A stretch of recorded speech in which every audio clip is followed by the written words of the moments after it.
Chapter 40. After this, the Egyptian king's cupbearer and baker offended their master, the king of Egypt. Pharaoh was angry with his two officers, the chief cupbearer and the chief baker, and put them in custody in the house of the captain of the guard in the prison where Joseph was confined. The captain of the guard assigned Joseph to them, and he became their personal attendant. And they were in custody for some time. The Egyptian king's cupbearer and baker, who were confined in the prison, each had a dream. Both had a dream on the same night, and each dream had its own meaning. When Joseph came to them in the morning, he saw that they looked distraught. So he asked Pharaoh's officers, who were in custody with him in his master's house, "Why do you look so sad today?" "We had dreams," they said to him, "but there is no one to interpret them." Then Joseph said to them, "Don't interpretations belong to God? Tell me your dreams." So the chief cupbearer told his dream to Joseph. "In my dream, there was a vine in front of me. On the vine were 3 branches. As soon as it budded, its blossoms came out and its clusters ripened into grapes. Pharaoh's cup was in my hand, and I took the grapes, squeezed them into Pharaoh's cup, and placed the cup in Pharaoh's hand." "This is its interpretation," Joseph said to him. "The 3 branches are 3 days. In just 3 days, Pharaoh will lift your head and restore you to your position. You will put Pharaoh's cup in his hand the way you used to when you were his cupbearer.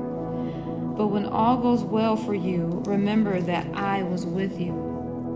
Please show kindness to me by mentioning me to Pharaoh and get me out of this prison, for I was kidnapped from the land of the Hebrews, and even here I have done nothing that they should put me in the dungeon."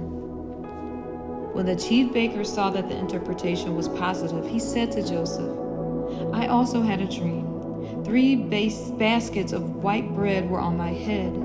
In the top basket were all sorts of baked goods for Pharaoh, but the birds were eating them out of the basket on my head."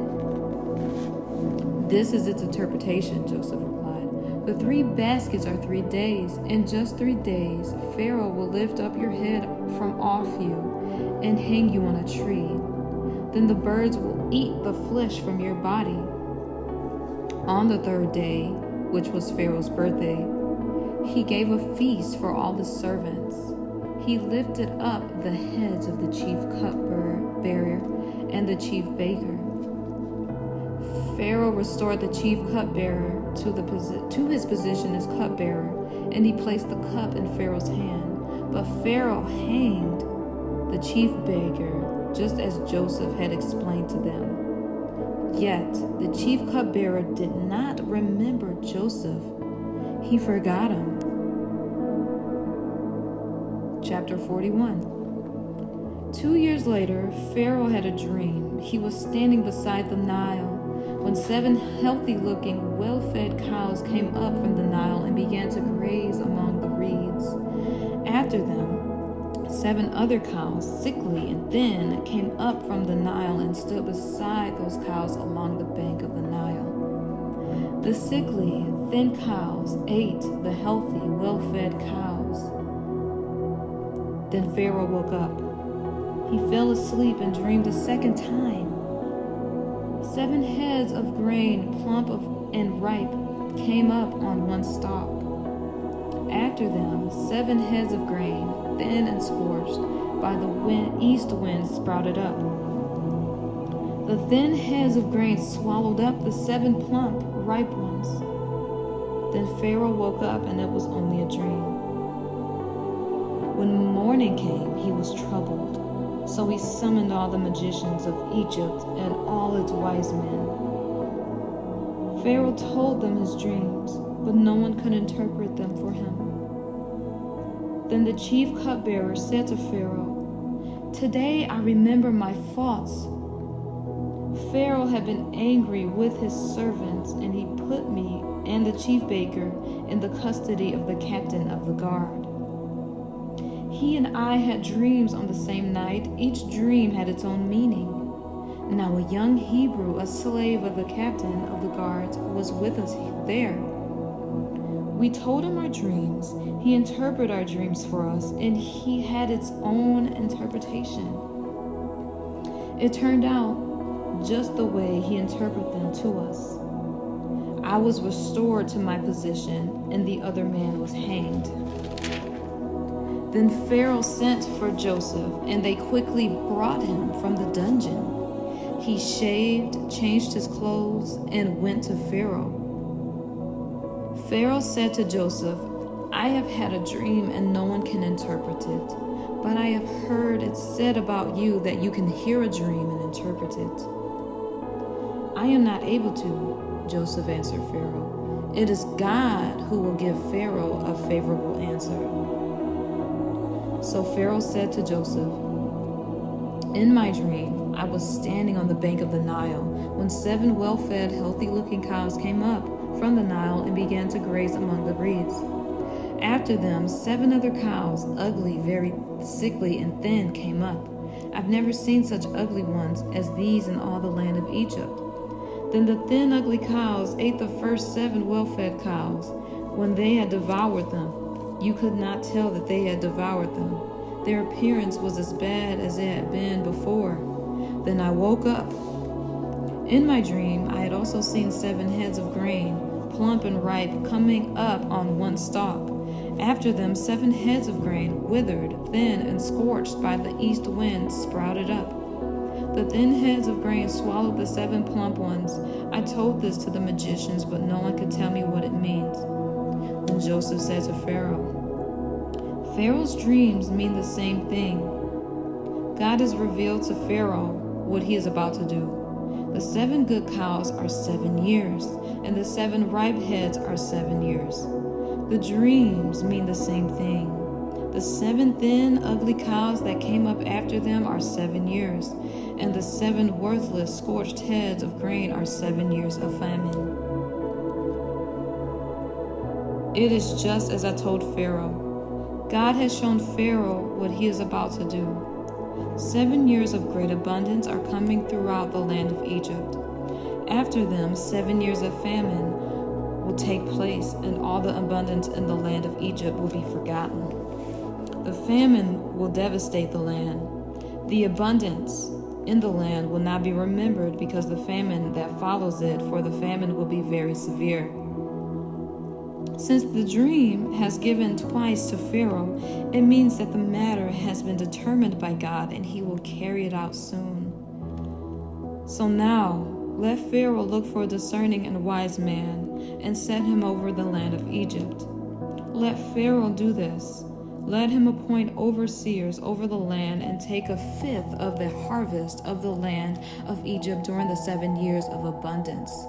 Let them gather all the excess food during these good years that are coming. Under Pharaoh's authority, store the grain in the cities so that they may preserve it as food. The food will be a reserve for the land during the 7 years of famine that will take place in the land of Egypt. Then the country will not be wiped out by the famine.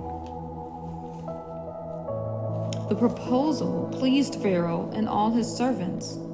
Then Pharaoh said to his servants, "Can we find anyone like this, a man who has God's spirit in him?" So Pharaoh said to Joseph, "Since God has made all this known to you, there is no one as intelligent and wise as you are. You will be over my house, and all my people will obey your commands. Only with regard to the throne will I be greater than you." Pharaoh also said to Joseph, "See, I am placing you all of land of Egypt over all the land of Egypt." Pharaoh removed his signet ring from his hand and put it on Joseph's hand, clothed him with fine linen garments, and placed a gold chain around his neck. He had Joseph ride in his second chariot, and servants called out before him, "Abrek." So he placed him over all the land of Egypt. Pharaoh said to Joseph, "I am Pharaoh, but no one will be able to raise his hand or foot in all the land of Egypt without your permission." Pharaoh gave Joseph the name Zephaneth-Panai and gave him a wife, Asenath, daughter of Potiphera, priest of On. And Joseph went throughout the land of Egypt. Joseph was 30 years old when he entered the service of Pharaoh, king of Egypt. Joseph left Pharaoh's presence and traveled throughout the land of Egypt. During the 7 years of abundance, the land produced outstanding harvests. Joseph gathered all the excess food in the land of Egypt during the 7 years and put it into the cities. He put the food in every city from the fields around it. So Joseph stored up grain in such abundance, like the sand of the sea, that he just stopped measuring it because it was beyond measure. 2 sons were born to Joseph before the years of famine arrived. Asenath, daughter of Potiphar, priest at On, bore them to him.